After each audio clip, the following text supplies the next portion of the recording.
road conditions, western North Dakota on November 11th, 2022. This guy's having a bad day. Take a look at that. Pure ice on the road. It's not melting even with the sun. Things are crazy. That's interstate and that guy's only going 40 miles an hour. Just a little update here. It's too dangerous to live stream, but these are the deteriorating road conditions that I told you about earlier today. And right now we are on Interstate 94 where the speed limit is 75 and we are going 30 miles per hour. The road you're seeing right now is completely covered in a sheet of ice. The passing lane is non-existent. You can't go over there or you'll slide into the ditch.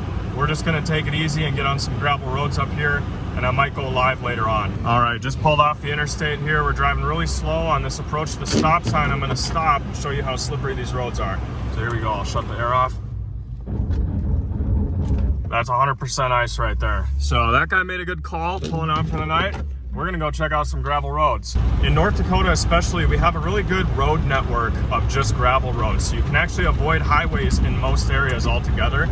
And this is obviously way safer than driving on a highway. As you can see, you have way more traction on gravel. I'm slamming on the brakes right now and we're not going in the ditch. Guys, you wouldn't believe the pickup right now. We've been driving. Look at this. It's all ice. I just drove it through a glacier.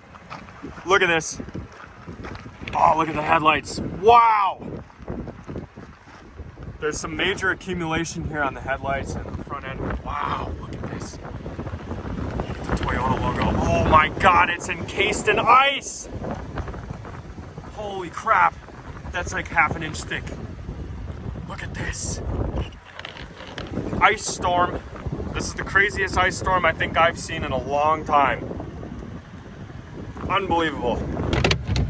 My pre-collision systems and my lane assist have both officially been disabled. Check it out. This is insanity.